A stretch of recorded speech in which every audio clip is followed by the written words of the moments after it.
Why and how we behave. 인간 행동 왜 그리고 어떻게. 박명희입니다.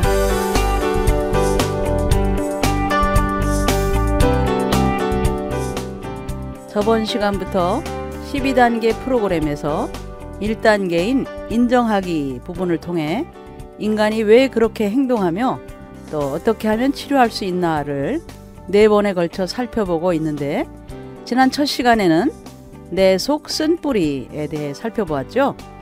오늘은 달콤함, 그 치명적 위안이라는 제목으로 실제 사례들을 보며 우리의 모습도 생각해보죠. 재현 씨는 후덕해 보입니다. 여성으로서는 조금 큰 체격이 시원한 이목구비와 잘 어울려 보였습니다. 목소리 톤도 적절하게 차분해서 귀한 부인의 풍모를 보이는 중년 여성으로 교회에서 전도사로 섬기고 있습니다. 집사로 봉사하던 중 큰 교통사고를 당해서 죽을 위기를 넘기고 목사님의 권유로 신학을 하고 전도사의 길을 가게 되었다고 합니다. 그 뒤로 남편의 사업도 잘 되었고 아이들도 무탈하게 자라주었답니다. 그런데 갑자기 암이 찾아왔습니다. 유방암 수술과 12번의 항암 치료, 정말 하나님께서 찬양 가운데 부어주시는 은혜가 없었다면 견딜 수 없을 거라고 했습니다. 비록 지금은 완치 판정을 받았지만 모든 생활 습관도 바꾸고 조심스럽게 살고 있습니다. 재현 씨는 그 병이 처음 찾아왔을 때 원망의 마음이 들었습니다. 당연한 감정이죠. 왜 나에게 이런 시련이 오는지 몰랐다고 합니다. 자연스러운 일이죠. 그런데 병상에서 자신의 모습이 보이더랍니다. 무엇이든지 자신의 뜻대로 되지 않으면 견디지 못했던 성격이 눈앞에 그려졌습니다. 그리고 한 장면이 떠올랐습니다. 5살 여자아이의 모습이었죠. 그 아이는 어머니가 신장 하나를 제거하는 수술을 받는 동안 외할머니에게 맡겨집니다. 그 여자아이는 바로 재현 씨였습니다. 외할머니는 재현 씨를 끔찍하게 아끼셨답니다. 성인이 된 지금도 외할머니만 생각하면 눈물이 날 정도로 보고 싶다고 합니다. 늘 재현 씨를 등에 업고서 해달라는 건 다 들어주고 늘 품으며 다독여 주었던 분이었습니다. 그랬던 외할머니께서 갑자기 연탄가스 사고로 돌아가시고 말았습니다. 과연 이 사건은 어린 재현 씨의 인격에 어떤 상흔을 남기게 되었을까요? 자신을 돌보던 두 여인의 급작스러운 무너짐은 그녀의 인격에 커다란 구멍을 남겼고 그곳에 쓴뿌리가 자리를 잡았습니다. 아직 어린 아이의 상처를 미끼 삼아 마귀가 쓴뿌리의 씨앗을 심어 놓은 거죠. 재현 씨는 커가면서 언제나 타인의 주목을 받아야 직성이 풀렸습니다. 주인공이 되어야만 했습니다. 눈에 보기 싫은 아이를 왕따시키기도 했습니다. 여왕이 되어야 했습니다. 하지만 속에서는 늘 무엇에 화가 나 있었습니다. 한 번은 고등학교 담임선생님이 아이들을 몰고 다니지 말라고 경고하자 선생님께 복수를 결심했습니다. 최고의 복수는 믿음을 얻은 후 배신하는 것이라 판단하고 공부를 시작해 하위의 등수를 최상위권으로 끌어올렸습니다. 담임이 놀라면서 특별히 배려하고 관심을 가져주었습니다. 그리고 대학에 진학했습니다. 하지만 그 후 한 번도 아는 척을 하지 않았고 찾아가지도 않았답니다. 그리고 그분을 완전히 기억에서 지워버렸다고 했습니다. 이것을 그 선생님에 대한 복수라고 여겼죠. 재현 씨는 대학에 가서도 남학생들의 인기를 독차지했습니다. 하지만 성적을 위해서 남자 선배들을 이용하곤 했답니다. 사람은 믿을 존재가 아니라고 확신하면서 사람이란 적당한 거리에서 내가 원하는 것을 갈취할 대상일 따름이라고 생각했습니다. 그리고 재현 씨만 사랑하는 남편을 만나 결혼을 선택했지만 여전히 자기밖에 몰랐습니다. 남편을 무척이나 괴롭혔다고 했습니다. 재현 씨가 이렇게 착취적 관계를 맺는 까닭은 바로 5살 때의 상흔 때문입니다. 마음 깊은 곳에서 재현 씨의 상처 입은 5살 꼬마는 2가지 예측을 하고 있었죠. 하나는 나도 언젠가 엄마처럼 아프고 할머니처럼 갑자기 죽을 거야 하는 것이고, 다른 하나는 사람은 믿을 수가 없어.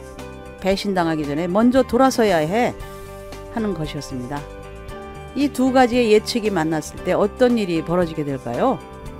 저번 시간에 말씀드린 쓴뿌리가 어떤 신념을 형성하는데 그 신념대로 되어간다고 한 대로 자신을 지극히 사랑한 남편을 앞에 두고 암에 걸리는 사태가 벌어진 것이죠. 쓴뿌리는 이처럼 쓴 열매를 맺고야 합니다. 참 무서운 일이죠. 저는 개인적으로 초콜릿을 좋아하는데 특히 달콤한 초콜릿을 입에 넣고 뜨거운 원두커피로 녹이는 향미를 무척 좋아합니다. 이처럼 여러분도 좋아하는 것들이 있겠지요. 일본의 소설가인 무라카미 하루키는 자신의 수필에서 소확행이라는 표현을 사용했는데 작지만 확실한 행복이라는 뜻이죠. 삶에서 이렇게 자그마하고 단단한 행복감이 많을수록 우리는 건강한 삶을 살고 있다고 할 수 있을 것입니다. 하지만 어느 우울한 날 전화기 속 연락처에 있는 무수한 이름 속에서 마음을 연결할 곳을 찾지 못할 때 허전하고 답답한 상태에서 벗어나고자 쾌감을 사용하는 것은 무척이나 위험한 일이죠. 대부분의 중독은 그렇게 시작됩니다. 중독이라는 말은 가운데 독이 있다는 말이죠. 영어로는 addiction이라고 하는데 이 말은 어딘가에 붙들려 있다는 뜻이죠. 즉 해로운 것에 붙들려 그 속에 빠져간다는 것입니다. 예전에는 중독의 목록이 그리 길지 않았습니다. 술, 약물, 도박, 그리고 성 정도가 중독의 대상이었죠. 물론 이것 하나하나도 끔찍한 결과를 초래하는 무시무시한 중독 매체입니다. 하지만 밀레니엄이 지난 21세기 초입, 이전과 전혀 다른 문화가 넘실대는 현대사회에는 중독의 대상들이 셀 수 없을 정도로 많아졌습니다. 메인은 중독과 은혜에서 내성, 금단, 기만, 의지력 상실, 주의력 왜곡, 이 5가지를 기준으로 180여 가지의 중독의 목록을 작성했습니다. 즉 어떤 사람이 특정한 물질과 행동을 반복해서 일정한 양을 유지해야 하는 상태인 내성, 하지 않았을 때 불안한 증상이 보이는 금단, 이것들을 경험하기 위해서 자신과 타인을 속이는 기만, 이것들 앞에서는 무기력해지는 의지력 상실, 또 이것들만이 눈에 들어오는 주의력 왜곡 같은 일이 벌어지는 것입니다. 이런 상태를 중독되었다고 보는 것인데 붙들린 것이고 묶인 것이죠. 이것이 흉악의 결박입니다. 여러분은 어떠신가요? 셰프는 중독의 유형을 물질 중독과 과정 중독으로 나누었습니다. 물질 중독은 섭취적 중독이라고 하는데 의도적으로 몸 안에 섭취된 물질들에 대한 중독입니다. 알코올, 마약, 약물, 음식, 카페인, 담배 등이 있죠. 과정 중독은 구체적인 일련의 행동들과 상호작용에 빠져드는 것을 말합니다. 인간 생활에 있어서 거의 모든 경험들이 중독적 소인이 될 수 있죠. 그러니 앞에서 180여 가지나 그 목록을 작성할 수 있었죠. 일, 성, 도박, 인터넷, 쇼핑, 휴대폰, 운동, 이 그 실제 사례가 되는데 그 가운데는 종교도 있습니다. 이 또한 중독의 대상이 될 수 있는 거죠. 이는 참 믿음이라기보다는 종교 행위를 자기 위안의 도구로 삼아 그 행위 자체에 의존하는 상태입니다. 여기에 대해서는 나중에 더 세밀하게 다룰 필요가 있을 것 같습니다. 사실 건강한 사람들에게는 이 위안의 내용들은 잠시 머물다가 지나갑니다. 하지만 그 안에 깊은 쓴뿌리를 가지고 있는 사람들은 다르죠.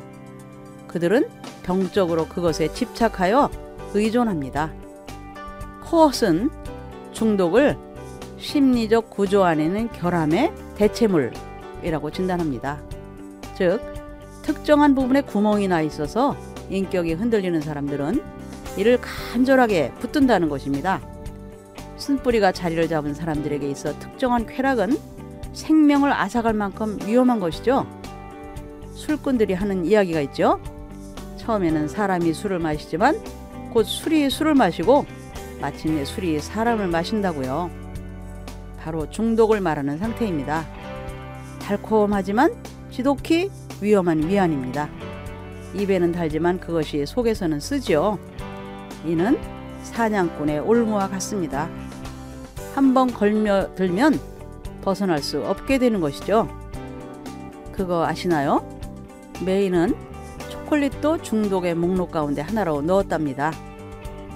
네, 오늘은 달콤함, 그 치명적 위안이라는 제목으로 실제 사례를 통한 인간의 심리를 살펴보았는데요. 다음 시간에는 죄, 근원적 결함이라는 제목으로 재현 씨의 얘기를 계속 풀어가 보죠. 여러분, 다음 시간까지 안녕히 계세요.